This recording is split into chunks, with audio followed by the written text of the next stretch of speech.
बच्चालाई सजिलोको लागि आमा आफैले नै बजारको चाउचाउ बिस्कुट रियल जुस दिएको देख्छु, तर त्यसको सट्टा बजारमा सजिलो अप्सन धेरै छ, जस्तै केरा, स्याउ, सुन्तला, अङ्गुर, काजु, बदाम, मखना, मकै, भटमास। अब भन्नु होला बच्चाले खाँदैन भनेर। बच्चाले हजुरहरूले जे खाएको देख्यो त्यही खाने हो, त्यही सिक्ने हो।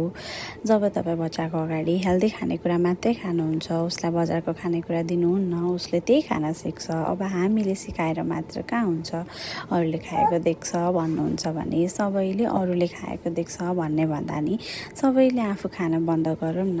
आफू अनि त्यो अरू भन्ने पात्र नै हुँदैन। तपाईँले जसलाई अरू भन्नुभएको छ, अरूको अरू फेरि तपाईँ नै हो।